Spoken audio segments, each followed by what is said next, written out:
Hi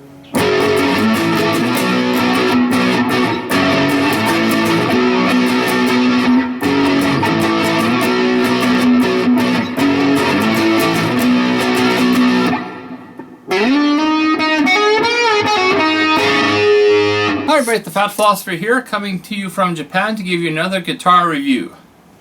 Like I always say, I'm not an expert reviewer and I've been paid to do this. I'm just a dude who has some guitars and likes to talk to other dudes who also have guitars. And the guitar I'm bringing you today is the ESP LTD EC100QM, which stands for Quilted Maple. This has got a red deep cherry quilted maple top. And I know what you might be saying. Dude, didn't you already buy like 4 single cuts this year? And yeah, that's right, but one of them was a right-handed one, so that doesn't count. But I have, in the last year, I had the ESP Grassroots Black Beauty, had the AI Wolf Purple Burst, and then I had the Sunburst Tokai Love Rock. And then I got this one here. And I think special about this one though, this is the one I might actually keep. Let me tell you why. First of all, those other ones, you know, they're all built to traditional like 59 specs. So even though they had the nice top and all, they looked nice and all, they weren't that great to play. The playing experience wasn't the best. They all had kind of limitations. Namely, you know, with the big chunky block, you can only get up to maybe the 17th fret comfortably. They weighed a lot. There is no sort of contours in there, so after you play for a while, your shoulder gets sore, or your arm will get a little sore from playing it a lot. So they were alright, they weren't bad guitars, I guess. But if you're looking for an ultimate playing experience, they didn't quite tick all the boxes. Which is why eventually they all sort of went on their own way after a few months. But this one here, I managed to snag. I was on a business trip and I managed to I saw a local pawn shop in this little town, and they had this left-handed ESP LTD, which is kind of rare in Japan because, you know, the LTD series is like American exclusive, just like the Edwards series is Japan exclusive. So that's why you can see lots of Edwards in Japan, not in the States. And the same thing with LTD. You do see some LTDs, but not very often. And so this one, somebody went and bought it from America. As you can see, it's USA inspected on the back, and brought it back to Japan. So let's go through some specs that you find different than your average LP or Les Paul or Les Paul copy. Well, first of all, you might know there's no binding around the side, right? You know, and it's kind of like a Les Paul Studio in that way, that it's no binding. And I prefer it actually. I find binding is another thing that could go wrong. A lot of times binding is done well, I guess it's nice, but a lot of times there's some mistakes in it and kind of takes away from the aesthetic of the guitar. Okay, and by not having binding means a couple of advantages. First of all, there are some contour cuts. So for example, on the back here we got a little belly cut. It's actually kind of not as wide as a strap, but a lot more deeper kind of thing. It's kind of unusual there. Now it doesn't have an arm cut, but it has like a bevel going out all the bottom. Like that. This is not an arch top guitar, but with that little bevel, it kind of gets a little bit of arch top, but also gives you a nice place for your arm to rest on. Now, of course, these contour cuts are not as extreme as like a Strat, but it's still, it kind of keeps the aesthetic of a Les Paul by giving you a little bit better playing experience. Another big thing would be the neck here. Now this, I always like the ESP necks. They're done very sharp and clean. Got a one color rosewood fingerboard, nice deep color. Kind of like dark colored fretboards. I have 2 ebony boards on my V and my Schecter, and I really like how the inlays stand out in a dark finish. And I've noticed that about ESP too. They like going like nice one, like unified colored rosewoods for the most part. I did have a forest once that had a little more figuring in the fretboard, but I found that kind of distracting a little bit. Nothing about fretboards, again, jumbo frets.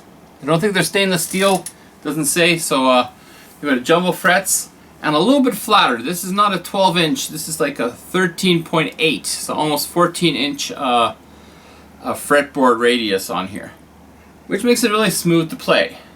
the neck is thin. It's called the thin U shape they have, and you know it gives you nice good nice thin kind of shreddy type experience that you don't normally get on a Les Paul.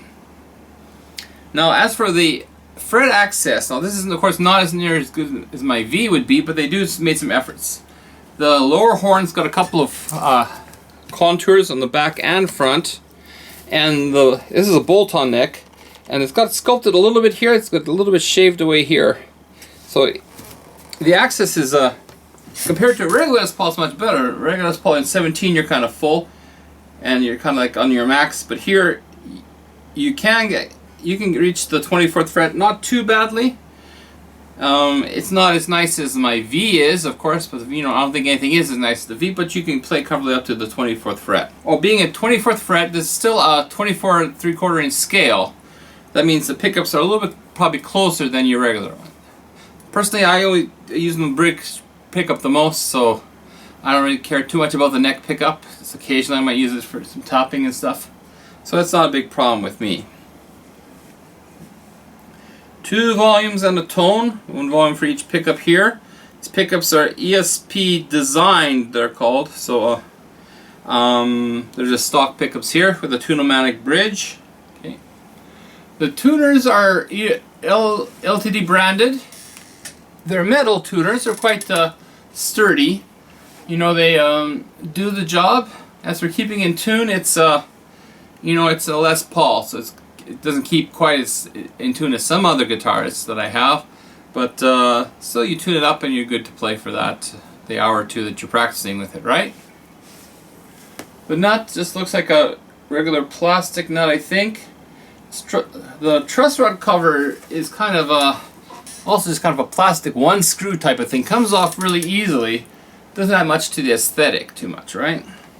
As for the aesthetic, because this is quilted maple top, which of course looks quite nice there.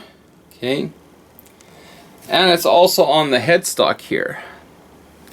I find that quilted tops look really good when you're like just staring right at them, because they've got kind of a 3D effect to them.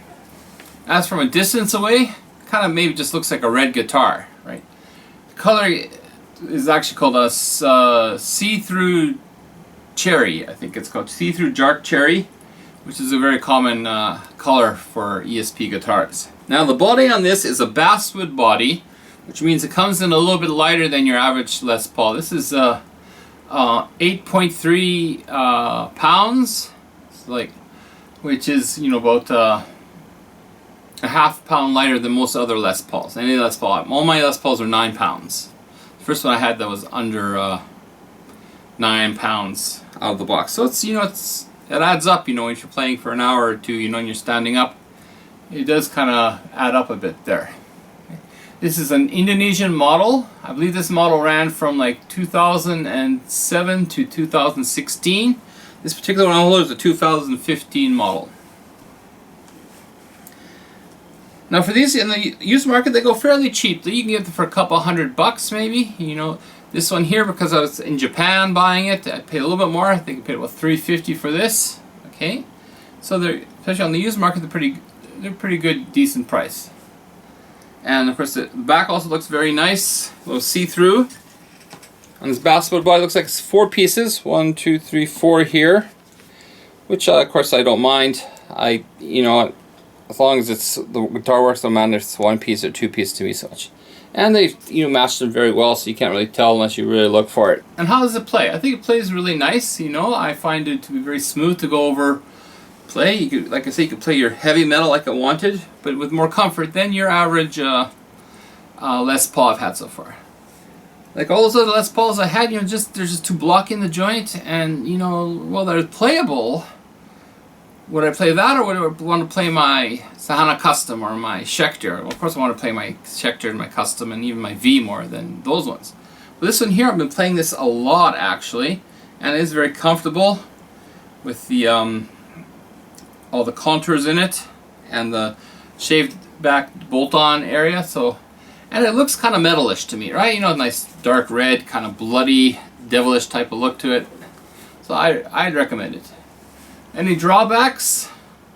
well, I don't know, maybe the pickups, you know, they're ESP designed, they're called LH150s in it. They're okay, but I wouldn't mind something a little more, you know, punch to them. So I might upgrade them to maybe a Dylan pickup coming up soon here, when I get around to ordering it there. I was gonna say I kind of like the inlays. They're kind of like nice and subtle on an ESP. They don't really strike you so hard, but if you need to find where you are, they are. It's kind of like it has inlays, but it doesn't. Of course, the 12th fret. I think that's a Alboni. Nice little inlay there, and says the guitar name on it. So that's my review of my left-handed ESP LTD EC100QM. So I think this might finally be a single cut that I am going to keep. Unless somebody really wants it bad and contacts me, then maybe I might sell it. But otherwise, I think this is one I'm going to keep longer than the 4 months that they usually last me. Eh? Anyways, that's all I have here from today from Hiroshima, Japan. Like and subscribe, and send me a comment. Salut!